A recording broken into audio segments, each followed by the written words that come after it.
Hey guys, this is Junior from the Binary Lab, and in this video, as requested by many people, I'm going to be giving my feedback on IQ option and why I don't like IQ option. So, a lot of people have been talking about IQ option since they came on the internet.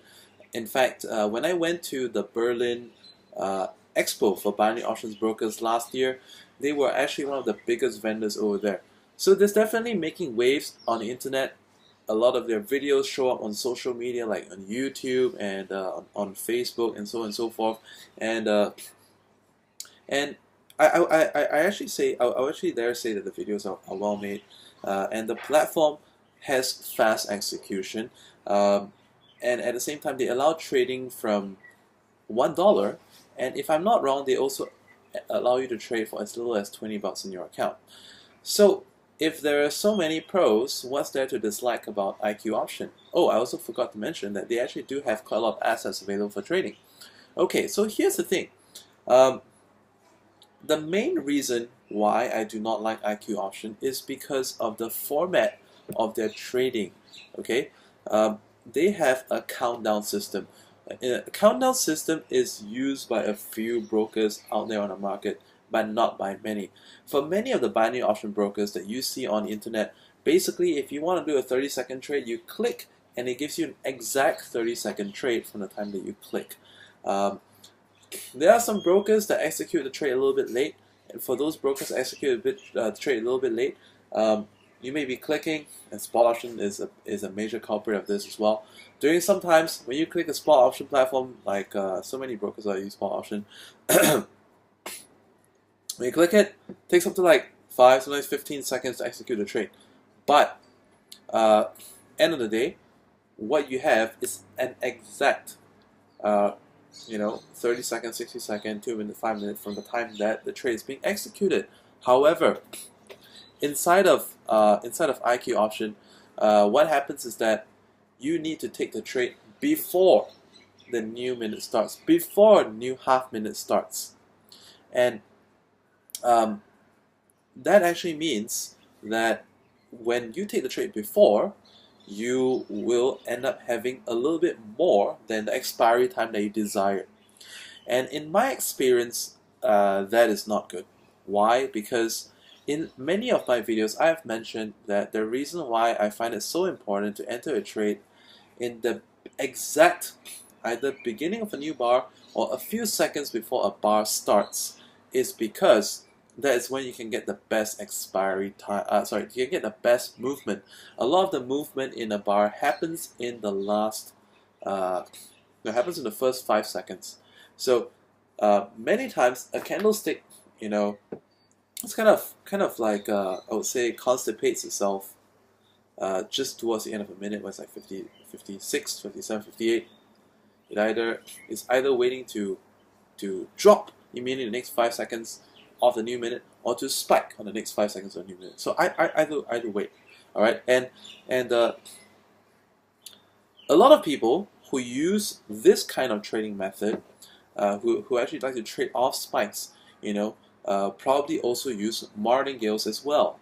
Okay, uh, and that comes the next problem. So if you are trading, sometimes if you,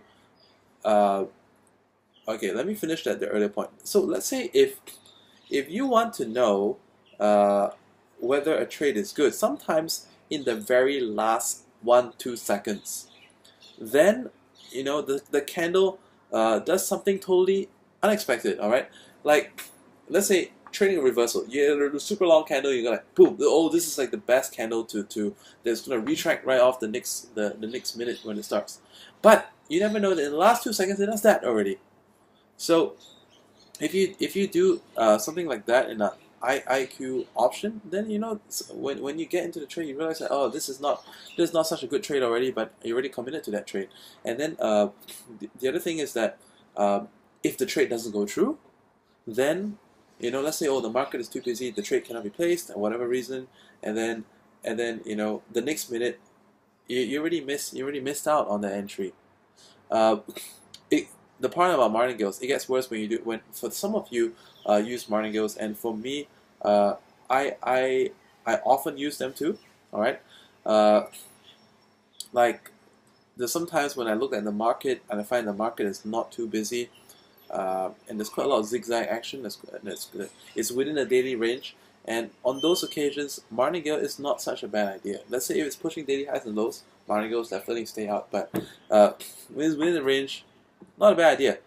But IQ option can screw it up for you. The reason why is that, uh, okay, the martingale is when you would actually double up when you're wrong, right? So if you have good filters to filter a trade, such as like in the binary line right now, we have a very nice trading template that's able to filter out very, very accurate trading setups that doesn't require more than 2 martingales to win on that setup, even in like the worst case scenario.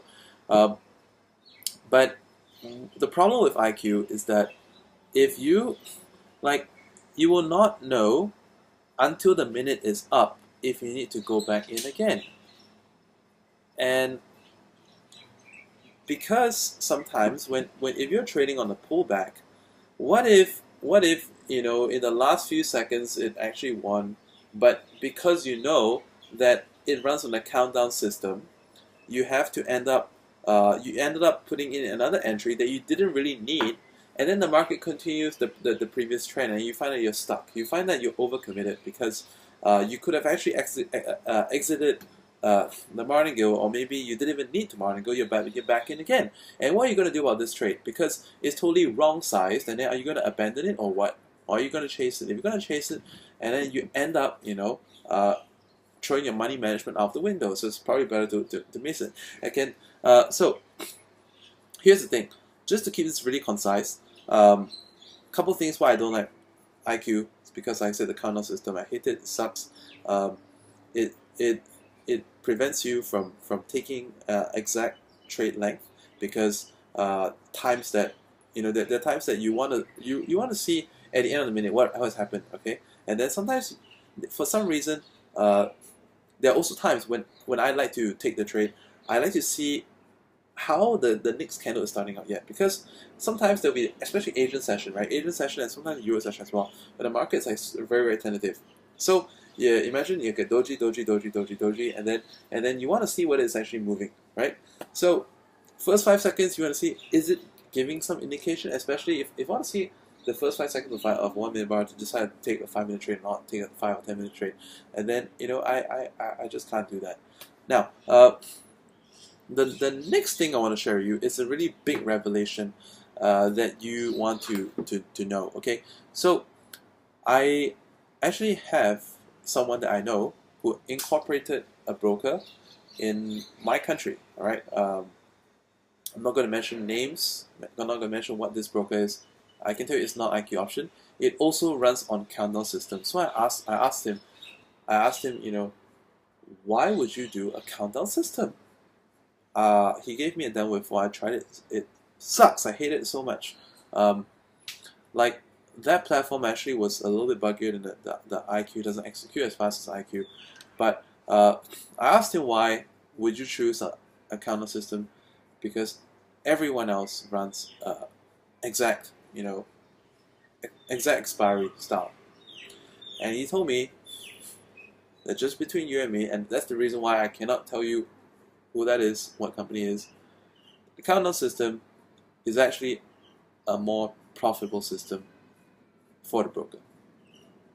So a countdown system is actually a more profitable system for the broker because a majority of people are likely to use martingale, and for those people who use martingale, they're likely to fuck up in the martingale because of a countdown system.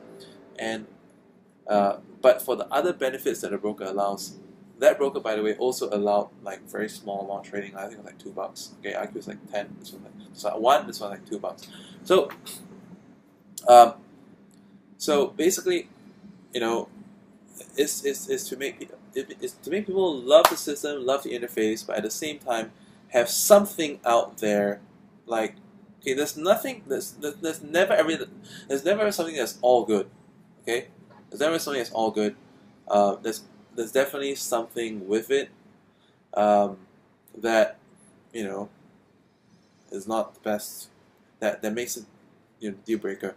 but a lot of people may like it for the interface, they might like it for the execution, like the pairs. But there's always, if you think about it, a business cannot always be giving, giving, giving, giving, giving. There has to be something that they make back. All right.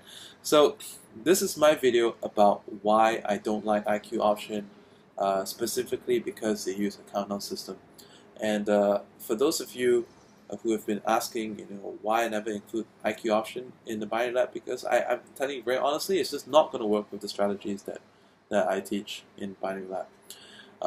For that reason, I wouldn't be putting it in the near future. And also in the next video, I'm going to be sharing you brokers and the various signal services and trade follow services that they provide. Are they really legit? Do they really help you make money? And should you actually use that? Okay, so stay tuned. If you found that this video was useful, click the like button, click subscribe if you haven't already subscribed, and that's going to keep you in the loop when my new videos come out. Once again, this is Julian from the Binary Lab, and if you're not already in the Binary Lab, check out the link in the description down below, and that's going to get you. It's going to give you information about how you can get into my binary community for free and get on daily trade webinars for free as well. Goodbye.